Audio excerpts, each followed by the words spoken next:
A night out with friends was supposed to be harmless fun, but for Tess Richey, it ended in a way no one could have imagined.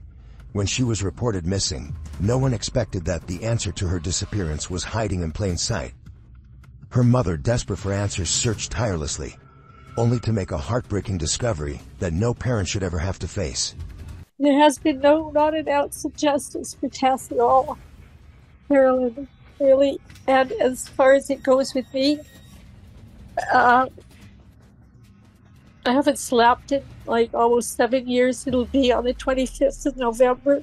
There should be accountability, and there's been no accountability. As investigators unraveled the truth, a disturbing story of deception and danger emerged. What really happened in Tess's final moments?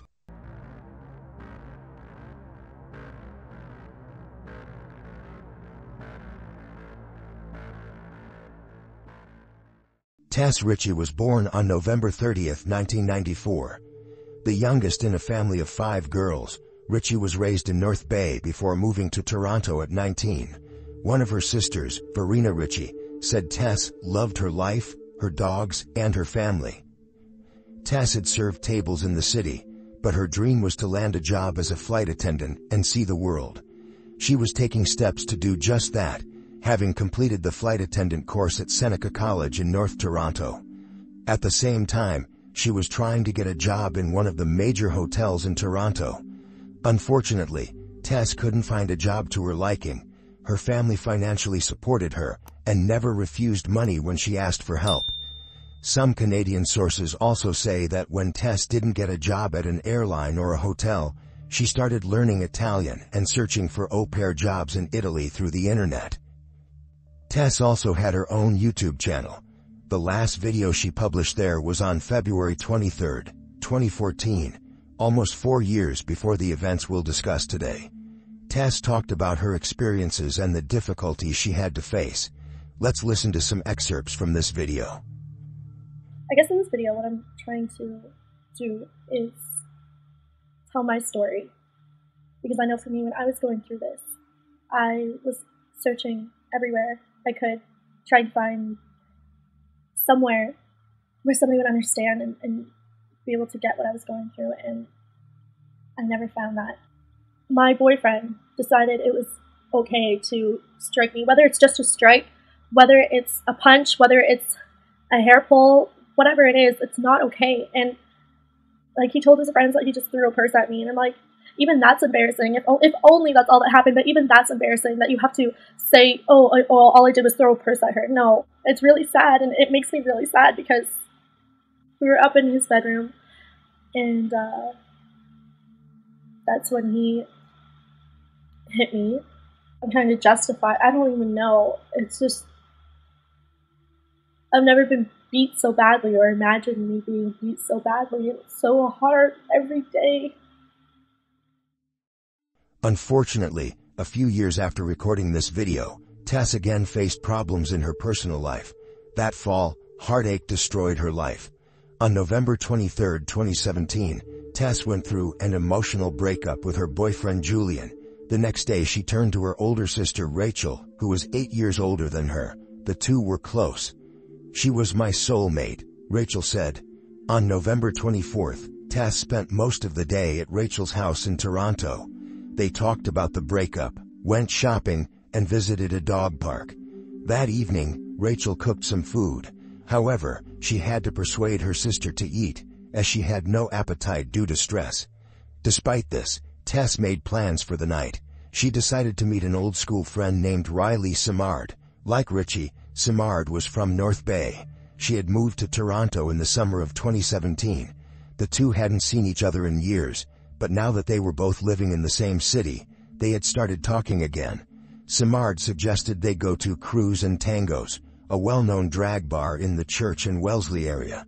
That evening, Rachel's partner ordered Richey an Uber so she could meet Simard downtown. Rachel Richey recalled seeing her sister running down the front path to the Uber. That fleeting glimpse was the last time she would see her alive. Richey arrived at Cruise and Tangos around midnight. Simard wasn't there yet. The club was full of people. Tess texted her sister to tell her she reached the place safely. It was commonplace. Richey's phone was her second best friend, her sister said. The following morning, Rachel Richey sent her younger sister a text message. She didn't expect to hear back immediately, considering Tess had been out the night before. By 6:30 p.m., Rachel still hadn't heard from her. Soon after, she noticed that none of her texts had reached Tess. Rachel tried calling, but all the calls went straight to voicemail. Her mother, Christine Hermiston, also tried to contact Tess, but her phone was off. Christine received a message saying that Tess had ordered an Uber at 4:02 a.m. However, soon after, she canceled it.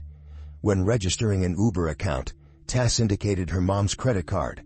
Hence, Christine received a message every time her daughter used a taxi. Tess always kept in touch with her family, so when her phone did not turn on during the day, they began to suspect something could have happened to her. She usually had her phone on her at all times. Rachel asked her partner to check her sister's apartment in Scarborough. At the same time, she started contacting her friends. It was about 9 p.m. on Saturday. Tess was still missing. Her family had a bad feeling about all this. Rachel started calling hospitals and also contacted the police. By the evening of the following day, the police had no news for Tess's family. Several officers tried to find out where Tess Richey might be, but no one had seen or heard from her in the last 2 days. On Monday, Tess's mother, Christine, and one of her sisters traveled from North Bay to Toronto to participate in the search. They were putting up and handing out flyers with Tess's picture, hoping someone might have seen her. The family did everything in their power. As for the police, they unfortunately did not show their best side when investigating the disappearance of Tess. But we'll talk about this a little later. At the same time, it turned out that Tess's friend Riley, with whom they visited the bar together, returned home safely after that night. When they asked Riley if she knew where Tess had gone, she said she and Tess had drunk a lot, which resulted in the bar security asking them to leave. They left the bar shortly after 2 in the morning and went to Wellesley Street to eat something. On the way there, they met a guy who eventually went with them. Riley couldn't remember his name. On Wellesley Street, they ordered hot dogs. Tess wanted a vegetarian hot dog, which ended in a conflict with the seller. Tess believed they gave her a hot dog with meat. Riley admitted that her friend took mustard and sprayed the vendor cart with it, after which she, Tess, and the guy with them had to run to Dundonald Street. While there, they saw a woman on the house porch and started talking with her. Her name was Michelle Teep. Their conversation lasted about 20 minutes. Tess told Michelle that she had recently broken up with her boyfriend and shared how hard it was for her. Michelle tried to support Tess. Moreover, they even exchanged phone numbers. Teep said Richey seemed like someone trying to have a good time, but when she looked into her eyes, she saw sadness. The breakup with Julian appeared to be weighing her down. "I told her everything does get better and just to hang in there," Teep said. At 4 a.m., Riley received a text from her boyfriend asking her to come home. She said goodbye to Tess and walked towards Yonge Street and then home. Tess was disappointed that Riley had left her. At 4:02 a.m., she ordered an Uber. Thus, one can assume that after her friend left her, Tess decided to go home too. The driver arrived at 4:14 a.m., but Tess wasn't there. On Wednesday, November 29th, just 1 day before Tess's 23rd birthday, Christine again distributed flyers with her daughter's picture in the area where people last saw her. Knowing that Riley had parted with Tess on Dundonald Street, Christine decided to explore this area. She turned to Anne Brazeau, a nurse who worked at St. Michael's Hospital, as their daughters had been friends since elementary school in North Bay. Together, they set out to find Richey amid a growing search effort and social media push to locate her. That's when Brazeau made a haunting discovery. Peering into the bottom of an outdoor stairwell in a construction site at 582 Church Street, Brazeau immediately recognized Richey's body lying on the concrete. In 2017, this building was under reconstruction and partially fenced. It looked like this. I went into complete shock, horror, disbelief. I couldn't process or make sense of what I was seeing. I was terrified. Dust from a nearby gravel pile lay like soot on her body. Brazeau let go of the staircase railing and walked backward down the gravel driveway toward Church Street. Hermiston was farther up the sidewalk by that point. Unaware that her daughter's body was so close by, Brazeau began to call out to her. "Christine, come back here," she said. "There's a girl in the stairwell, you've got to come back." Hermiston turned, raced down the driveway and stopped dead at the stairwell. After a few moments, she started screaming and asking God for help. Tess's death became a heartbreaking challenge for her whole family. They found her body just 300 yards from the bar where she spent time before she disappeared, and just 20 yards from where her friend Riley last saw her. It raised a lot of questions about the work of the police. After all, her body was a couple of blocks from the bar all this time. However, after Anne and Christine found Tess's body, an anonymous police source provided the press with new information. Allegedly, Tess advertised her intimate services via the internet and worked in a strip club. The grieving mother said Toronto police didn't do enough to search for Richey because they assumed she was an escort. It was horrifying to read that.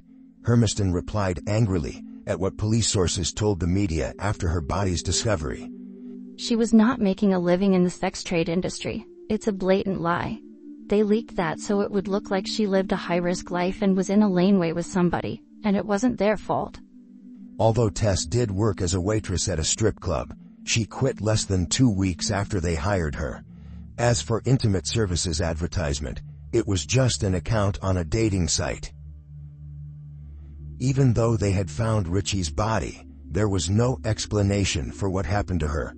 Police did not initially suspect foul play, but the homicide unit eventually took over the case after an autopsy revealed she had died of neck compression. Moreover, they found seminal fluid on the girl's clothes and saliva on her bra. After some tests, they found traces of male DNA. Thus, the police finally started searching for a suspect. Considering Riley's testimony, the detectives were trying to figure out the identity of the guy the girls met that night. After all, he was the person Tess stayed with after Riley went home.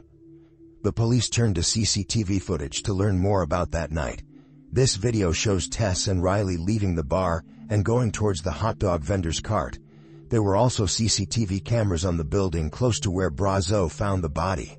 After analyzing the recordings, the police saw Tess and her new acquaintance walking hand in hand up the gravel driveway. According to the information voiced by the police, the camera captured Tess and this unknown man at 4:14 a.m. The following recording, taken 46 minutes later, shows the guy leaving the place alone. Tess never appeared in the footage again. Therefore, the police believed this man was the main suspect in the Tess Richey case. On December 10th, during a press conference, the Toronto police published pictures of this man taken with the help of a video surveillance system. They hoped someone would recognize him. The pictures, taken by an ATM camera, were of poor quality. An ATM was next to the place where Richey bought hot dogs.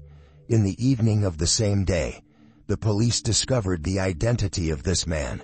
Oddly enough, after seeing the published images, the man called the police station himself. "I'm the guy in the photo," he said. The person who was with Tess that night was 21-year-old Kaylin Schlatter. In the fall of 2017, Schlatter was 21 and living with his parents and younger brother at their North Toronto home. He had completed a year of postgraduate study as a car mechanic and worked with his dad in construction. Schlatter, his parents, and one of his lawyers went to the police station, where he briefly spoke with detectives but refused to testify. His parents brought some food and a bottle of water for their son. In the end, they provided police with some crucial evidence. While still at the police station, Schlatter threw an empty water bottle into a trash can. The police promptly seized it and sent it for forensic medical examination. It took some time, but eventually, they determined that the DNA sample on the bottle and DNA samples extracted from seminal fluid and saliva found on Tess Richey's body belonged to the same person. Police planned an undercover operation to monitor Schlatter for several weeks, but the DNA results accelerated the process. Schlatter was arrested around 11 p.m. on February 4, 2018, after watching the Super Bowl with his family at the Cineplex Cinemas Queensway in Etobicoke. We were able to effect the arrest of the person responsible for Tess's murder. We're alleging that he's responsible. He was arrested for second-degree murder. and his name is Kalen Schlatter, K-A-L-E-N. This is his first name, S-C-H-L-A-T-T-E-R. He's 21 years old, and he resides in Toronto. We believe that they were together alone in that area, and they were together for some time, and that Mr. Schlatter left the area, and that by the time he left, Tess was already unfortunately deceased. The only thing I can say is that we became aware of him fairly early on in the investigation, and there was quite a bit of work involved to bring us to the point where we were able to place him under arrest for the homicide. They took him to 13 Division and placed him in a holding cell at 3:19 a.m. on February 5th. 2 other men were locked in holding cells on either side of him. Schlatter had no idea both were undercover cops and that he was about to give them an abundance of evidence. The 3 men sat in separate, nondescript holding cells with a combination toilet and sink as well as a bed. Schlatter was locked in a cell between the 2 cops, with all 3 men facing the same wall. None of them could see each other, but that didn't stop them from talking for hours. Schlatter told these policemen about his passion for card games and his ability to seduce women. According to him, he has slept with more than 40 women, even though he was only 21 years old. However, he did not mention that he liked both men and women. As it turned out later, Schlatter did not meet Tess and her friend Riley on the street. He was in the same bar as them. That's where he first noticed them. This recording was made shortly before security asked Tess and Riley to leave the bar. Here's Riley, and here's Tess. And this is Schlatter. Schlatter also told undercover officers about Tess. At first he said that she was alive when he left. Shortly after, Schlatter added that something could have happened because alcohol clouded his mind. He thought he was not capable of it. The police charged Kalen Schlatter with taking the life of Tess Richey, but of course he denied his guilt. In June 2018, 2 police officers, Alan McCullough and Michael Jones, were charged with 2 counts of misconduct for neglect of duty under Ontario's Police Services Act. According to the notice of hearing, they allegedly failed to thoroughly search the adjoining property or immediate area, interview neighbors, and notify a supervisor. If they had followed protocol, they would have found her. She was lying just around the corner. Despite all this, both officers remained working in the police, but received penalties. As for Kalen Schlatter, during the 7-week trial held in 2020, his defense tried to prove his innocence, arguing that someone else could have approached the stairs where Tess was lying by climbing over the fence on the other side of the building, and thus remain invisible to the cameras. The lawyers even gave the name of another suspect, but the police thoroughly checked and interrogated this person, finding no evidence linking him to Tess's death. DNA evidence pointed to only one person, Kalen Schlatter. Schlatter was a slight man who appeared soft-spoken in court. He said he has a speech defect that causes him to slur his words and stutter sometimes. Trying to explain the presence of his DNA on Tess's belongings, he said she offered him to hide from prying eyes. At 4:02 a.m., Tess Richey ordered an Uber. The driver arrived at the pickup point at 4:14 a.m., but Tess wasn't there. Instead of letting Richey meet her Uber driver, Schlatter again approached her. They sat down on a bench at the corner of Church and Dundonald. Tess seemed a bit more upset from the argument, so I walked over to her to check if she was all right, Schlatter said. He said it was Richey who asked him to sit and talk. It's impossible to corroborate his account, as there is no sound on any security video from the area. Schlatter testified Richey was bummed about her breakup, so he started talking about the dissolution of one of his previous relationships to make her feel better. She listened intently, he said, and even declined a phone call during their conversation. It was a lie. The police examined Tess's mobile phone records and discovered no one had called her during their conversation. Later on, she asked if it's okay if she kisses me. Schlatter said, "We stand up and give each other a hug and kiss." These words could not be confirmed either, since there weren't any kisses on the CCTV footage available to the police. According to Schlatter, Richey asked him to follow her to the driveway at 582 Church Street and down into the property's outdoor stairwell. The prosecution considered these words a lie because, at that time, the Uber driver was waiting for Tess. They suggested that Schlatter offered to escort Tess to her car, but he was planning something completely different. We will never know what Kaylin Schlatter told Tess Richey as they walked up Church Street to convince her to walk into the dark at 4 a.m. with a man she just met. Schlatter claimed that he and Tess went down the stairs and started kissing. He wanted more, but Tess said they couldn't go any further. According to Schlatter, they kissed for a long time, which resulted in him ejaculating into his pants. After that, he invited Tess to his house, but she refused and said he could leave, which he did. Schlatter continued insisting Tess was alive when he left. It is important to note that all of the above was Schlatter's story, which the police could not verify. Only 2 people knew the truth about what happened that night. One of them was already dead. The prosecution's witnesses at the trial were Riley, a friend of Tess, and Michelle Teep, a woman with whom they talked that night. They both identified Schlatter. Schlatter not only spilled his guts to 2 undercover cops, he allegedly confided crucial details to a cellmate when they were at a Toronto detention center for roughly 2 months in 2018. The man, who can only be referred to as ES because of a publication ban, has a criminal record spanning decades, including several break-and-enters and a domestic assault. The informant said he initially felt sorry for Schlatter, as he was a young man in jail for the first time. That's why ES invited him to share his cell while the 2 were in protective custody. But over time, ES soured on his new cellmate.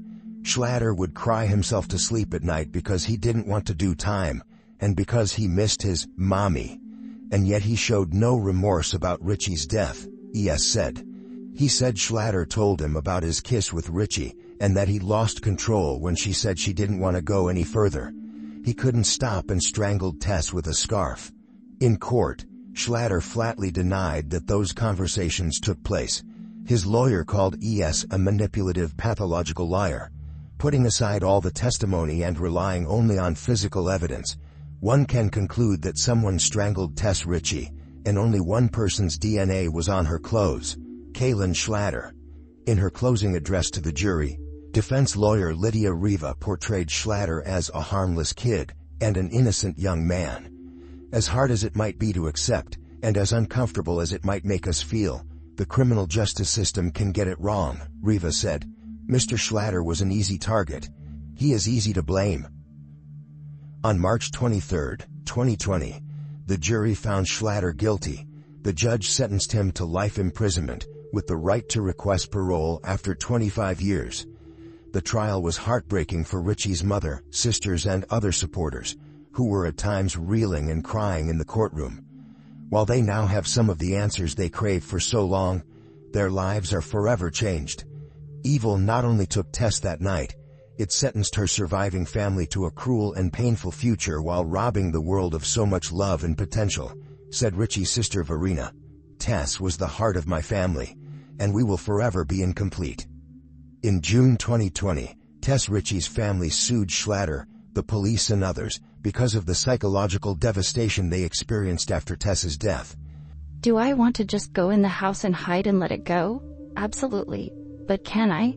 Absolutely not. I can't, because I can't get it out of my head that they let her lay there for 4 days. That image is seared in her mind forever, Hermiston said, adding that she should not have needed to travel from her home in North Bay, Ontario to Toronto to do the job of the police. Tess was the glue of the family, and her death has torn everyone apart. We have trouble looking at each other. We feel like we all let Tess down. We feel a lot of guilt, and that's why we're continuing to fight on behalf of Tess, because we're not going to let her down again.